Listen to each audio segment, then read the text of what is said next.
Why do you love metal? It's a question that metalheads get asked all the time, a question that has as many answers as there are metalheads. You can love Black Sabbath, Lamb of God, and Meshuggah, but the specific reasons you love each band may intersect very little, if at all. The purpose of this show is to dig into the question, to explore and celebrate the vast stylistic variety within the metal genre.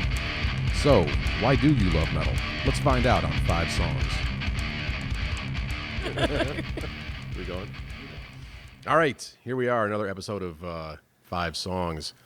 I am your host, Kevin Tulppo. My guest today is the singer for my band, Trish Kane, singer for Mare Crisium.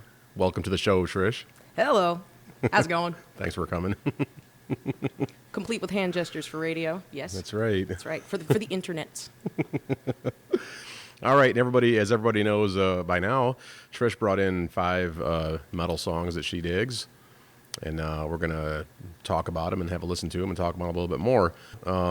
We don't waste a whole lot of time, so we're gonna get right into the list. The first song on her list is Typo Negative with Zero Tolerance. Tell us about this song, Trish. Well, in general, like Typo, I'm a Brooklyn girl. Had a big impact on some of my early heavy music listening. I went to school down Coney Island area, and I love that kind of just dirty carnival sound that's in the background. And a lot of people are more familiar with their dark, more gothy sounding stuff. I picked this one because it's a little bit more on the, it's closer to more of his earlier influences that, just more of that like kind of the streets of Brooklyn feeling that you can feel through that. So just, the angry, nihilistic, ugly shit. So this is just like early stuff before they blew up with they Bloody were popular Kisses and all already, that? but yeah, it was pre Bloody Kisses. This was on Slow, Deep, and Hard. Okay, all right. Well, let's cue it up and have a listen to it then. This is Typo Negative with Zero Tolerance.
You die!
All right, Zero Tolerance, Typo Negative.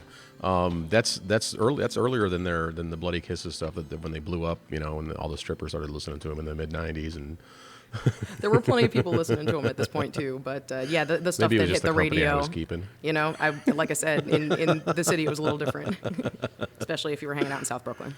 Yeah, that was good though. It's kind of a lot more punky and aggressive than the stuff I'm familiar with. But it's still, I mean, there's 3 distinct movements, or 4 if you count that little kind of acoustic outro thing. That's one of the things I like about the band in general, is that their songs don't tend to have just like kind of one feeling through the whole song. They stop and they like explore something else. Right, and I can kind of see how that like it, like in the track we just listened to, that's still in development from what we heard later on, with Black Number One and Sure. stuff like that. Cool, man. That was a good track. I liked it. Cool. Had like weird circusy stuff in it. Yep, I'm glad I found a typo that was in your zone. Well, I mean, most of it is. It's like I said. I mean, a lot of it is a lot of the stuff that was closer to the mainstream, especially in the '90s. It's kind of Well, that's what people had the most exposure to. So I mean, a lot of times they don't even know that other stuff existed. Yeah, that's where the fun stuff is. Or the B-sides is where the fun stuff is usually. That's why I don't hate radio music, is at least you can find your way back to the stuff that came before. Yeah. All right, cool. Well, let's move along. The next song on your list is an early song from Alice in Chains. This one is called Nutshell. It's not super early, but yeah, I mean, I like this song a lot. I mean, it's definitely kind of on the slow side, but I mean, it's just got kind of this like syrupy, going downward sort of. It's dark and it has a lot of feelings in it, but it's like it's not self-pitying. I don't even really know. I've always thought of it as like, hey, if I die, throw this on at my funeral. So I'm just tossing that out there. If I die, play it at my funeral. There's worse songs to have. Yeah, I remember. I've always been a fan of Alice in Chains. Like even back in the day when they first showed up, just because of just the heaviness and the thickness of their sound. They had a lot of appeal with the metalheads I've always hung out with. I mean, Jerry Cantrell being the kind of guitar player that he is. Mm-hmm. Is just like he always had just like monstrously heavy tones, which Yeah, is but I mean, very, very helpful. I love like the beauty of it, like just the melodic, Right. storytelling. All right, cool. Well, let's have a listen to it. This is Alice in Chains with Nutshell.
Alice in Chains, Nutshell. Whee! That's kind of that's a pretty mellow song. Yeah, you know, it's pretty, and I mean, I guess there's like a bunch of Allison songs changed that I could have picked songs that were heavier than that, but again, I was trying to pick stuff that was Trish-like, close to the heart. So there it is. Well, that's all right. Laying myself bare here for y'all.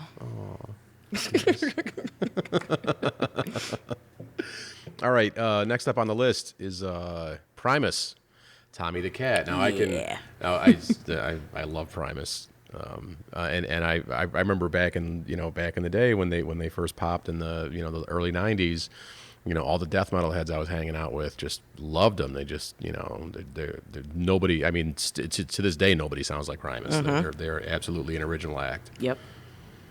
And filled with incredible, like, outstanding talent. Like, just outrageous to listen to in the first place. So Tommy the Cat, what about this song in particular? I mean, I got a list of stuff I can list right off the top of my head. But. Precisely. Again, this is another band that really difficult to hone in on a song that is like the song that is the best song.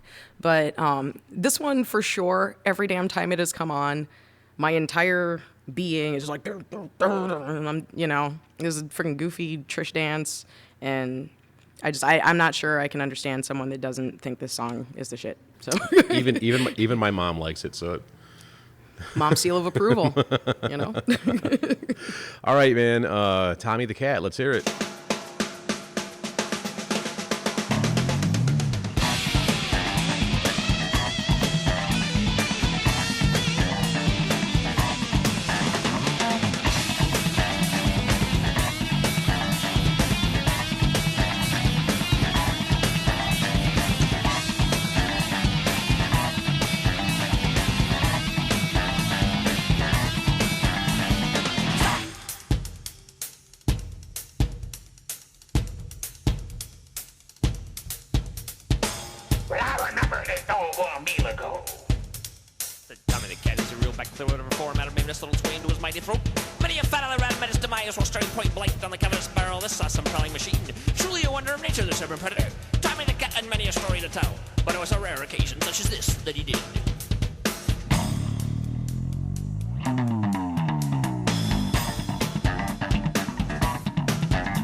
wanna lay down with me? Say, baby, do you wanna lay down by my side? Baby, do you wanna lay down with me? Say, baby, do you wanna lay down with me? Say, baby, do you wanna lay down by my side? Baby, do you wanna lay down with me? Say, baby, say, baby.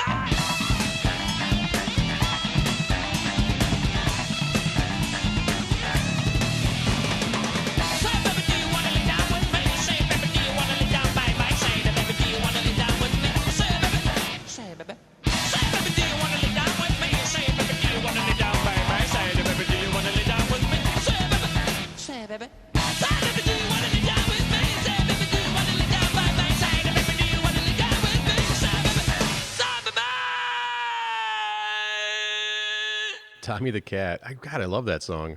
That's just, It's impossible not to like. Yeah, I mean, I used to want to play bass because, I mean, geez. yeah, that's well. There's playing bass and there's there's that exactly. I was like, I'm sure I'll just pick it up. I'll be like, I'm sure we kind of sound like you just sounded there, but yeah, I mean, if I did it, that's exactly how it would go. No, but that's they were definitely like really funky, mostly weird, but the drummer, man, the drummer was really tight, and I loved what he did with his kicks, you know. I've always been a sucker for a ballad, and this isn't exactly like a love story, but you know, there's definitely taking you on a path. Alley Cat's ballad, okay. Thank you. God, that's a good song. I like it. All right. Switching gears again. Your next song, back into the moodier end of the spectrum. We've got Tool with the song "Bottom." What's the deal with this song? Tool is one of my favorite bands. You know, every band on here has solid representation. As far as, you know, I wouldn't have picked them if I didn't like the shit out of them. But Tool, like, you know, when I was first starting to listen to music and dig into grittier stuff, you know, it definitely, like, it exposed, like, a lot of just, like, Maynard isn't afraid of showing private stuff, you know, really tender bits and, you know, just laying it all out there. And, you know, anyway, this song, I another band that I struggled to pick one song that was a good representation of why I like the band, but I decided to pick something off of Undertow because that's the album that introduced me to the band that I like the best, and this is one of my favorite songs on that album. So, all right, cool. Let's hear it then. This is Tool with "Bottom."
choice but to confront you, to engage you,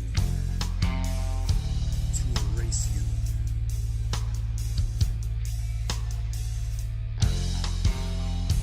I've gone to great lengths to expand my threshold of pain, use my mistakes against you. There's no other choice. Shun us now. Name us now. Knowing now. Knowing now. But my soul must be iron. 'Cause my fear is naked. Naked and fearless. And my fear is naked.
And that, of course, was Tool with the song "Bottom." Definitely more to the proggy end of the. That's even like they're kind of like art metal almost. You know, whatever, however you want to slice up the sub. Jesus. I'll cut that up. No, leave it. Fuck it. That's the beer talk, and that's this wonderful milkshake stout I'm drinking. Milkshake stout brings the boys to the yard. No, it doesn't. It brings the girls to the yard. Oh, well. Sorry. Anyway, as I was saying. This is what happens when Trish Kane is in the studio. Yeah, that's just old Tool is just it's where it's at, man. They did a lot of I guess I can see where a lot of metal guys wouldn't really dig them because of the sort of navel gazy aspects of it. But I mean, there's without a doubt they certainly know how to compose a song and they can do they do really, really powerful stuff. Absolutely. All right. Yeah. All right. This will bring us to the last song on your list. This is Metallica with the instrumental Orion. Right, and like Metallica, hugely formative in terms of some stuff that when it first came into my life musically, that, you know, I popped that cassette in there and I was like, oh, you know, what the hell is this? You know, I mean, and I'll go ahead and say it, like a number of people who are in my age range, my first introduction to Metallica was the Black Album, which, you know, I was like, well, I'm so sorry. I know. It had to happen, you know, it was a certain time. But, you know, it didn't take very much listening to go, you know, there's got to be more to it than that. And you already, you know, knew here that they had this name. Well, where the hell did the name come from? You just look back a little bit and all of a sudden you're like, yes, well, I don't need this album so much anymore. But, you know, I'm thankful for it because that's the stuff that's on the radio is what, you know, a lot of times sends young people looking. Cool. So what about Orion in particular? What about this song in particular? Well, for starters, like the whole album of Master of Puppets is a friggin' opus anyway. But you know, after, you know, you listen kind of through, and the place that it pops up, it feels like this gift, you know, just this sort of a lullaby, and it has every damn thing in it. And even as a vocalist, I don't think it freaking needs anything. So that's, you know, one of the reasons I can just sit there and listen to it. I don't have to feel obliged to be like, rah, rah, rah. Like, I listen to it and I'm like, yeah. So, truth. Well, let's listen to it then. This is Metallica with Orion.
And it was Metallica with Orion, of course. The classic instrumental from Master of Puppets, Cliff Burton bass solo in there, and it's a great song. It's just kind of it's got a nice it's one of those songs with several distinct movements to it. You know, That's what I like about metal in general, is the kind of classical influence that a lot of artists draw from when they produce the music that I like. It's clear that, you know. Yeah, I mean, I've always liked the like even in the earliest stuff that I got into.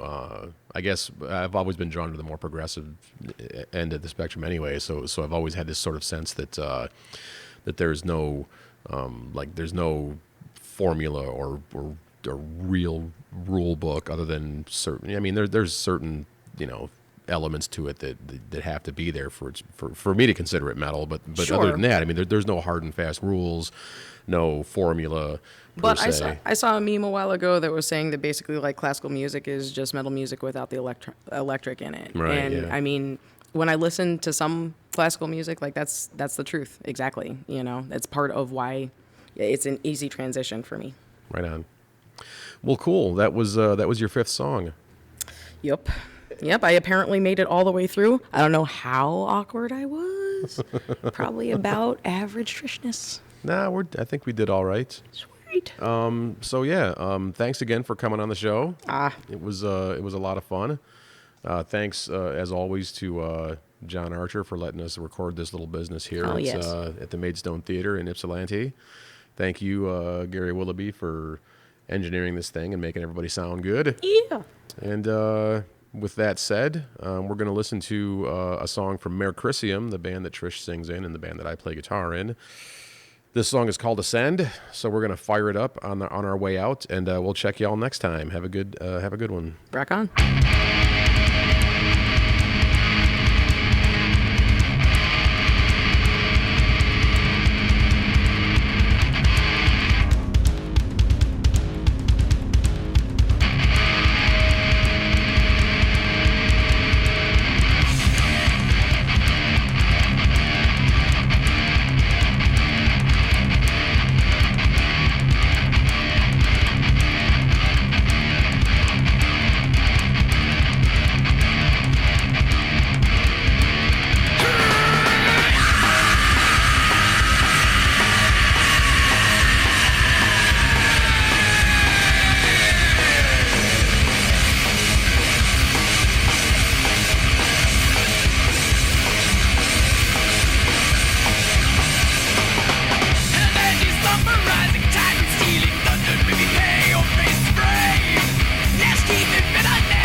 His milkshake stout brings the boys to the yard. No, it doesn't. It brings the girls to the yard. I'm not. I'm not retarded. I'll be like, that's what I'm saying. I'm like, make it stop.